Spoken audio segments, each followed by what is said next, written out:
আরজিকর কাণ্ডে চতুর্থ status report জমা দিল সিবিআই। শিয়ালদা আদালতে চতুর্থ স্ট্যাটাস রিপোর্ট জমা দিল সিবিআই এবং জানিয়ে ক্ষুব্ধ অভয়ের পরিবার।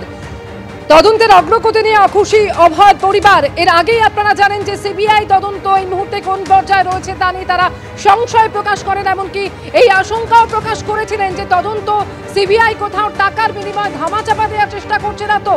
আর চতুর্থ স্ট্যাটাস রিপোর্ট জমা দিল সিবিআই শিয়ালদা আদালতে, জানিয়েও ক্ষোভ প্রকাশ করছেন অভয়ের পরিবার। পুরনো স্ট্যাটাস রিপোর্টে পয়েন্ট ঘুরিয়ে ফিরিয়ে জমা দিয়েছে সিবিআই।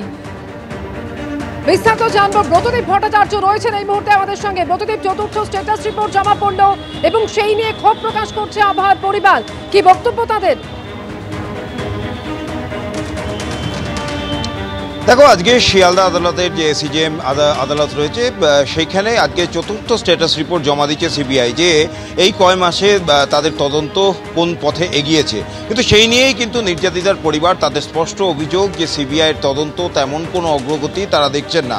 কারণ সেই অভিযোগের সাপেক্ষে তাদের যেটা বক্তব্য, এবং তাদের আইনজীবীরাও আজকে আদালতে বিচারকের সামনে এই কথা বলেছেন যে এর আগে যে তিনটি স্ট্যাটাস রিপোর্ট জমা দিয়েছিল সিবিআই, সেই স্ট্যাটাস রিপোর্টে যা যা কথা লিখেছিল কার্যত সেইগুলোকেই ঘুরিয়ে ফিরিয়ে তার যে পয়েন্টগুলো রয়েছে সেগুলোকে চেঞ্জ করে তারা আজকে আবার চতুর্থ স্ট্যাটাস রিপোর্ট দিয়েছে। শুধুমাত্র দুটি নতুন বিষয় এই স্ট্যাটাস রিপোর্টে সিবিআই উল্লেখ করেছে। তার মধ্যে একটি হচ্ছে আজকে আদালতে সিবিআই তরফ থেকে জানানো হয়েছে যে তারা বিভিন্ন সোশ্যাল মাধ্যম থেকে তারা বিভিন্ন তথ্য পেয়েছেন এবং একাধিক অভিযোগ এসেছে। এমনকি পিএমওর কাছেও, অর্থাৎ প্রধানমন্ত্রী দপ্তরেও কিন্তু একাধিক অভিযোগ গেছে।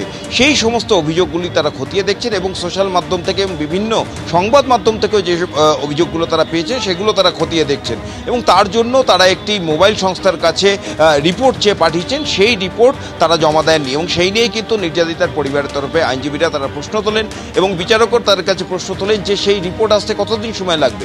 এবং সিবিআইয়ের এই স্ট্যাটাস রিপোর্ট দেখার পর বিচারক কিন্তু সিবিআইয়ের উদ্দেশ্যে মন্তব্য করেছেন যে এটি অত্যন্ত দুঃখজনক যে একজন চিকিৎসক তিনি কর্মস্থলে এভাবে খুন হয়েছেন। বিষয়টা অত্যন্ত স্পর্শকাতর এবং গুরুত্বের সঙ্গে এই মামলার তদন্ত করা উচিত। এবং এছাড়াও কিন্তু আজকে নির্যাতিতার পরিবারের যারা আইনজীবী তারা একাধিক প্রশ্ন তুলেছেন আদালতের সামনে।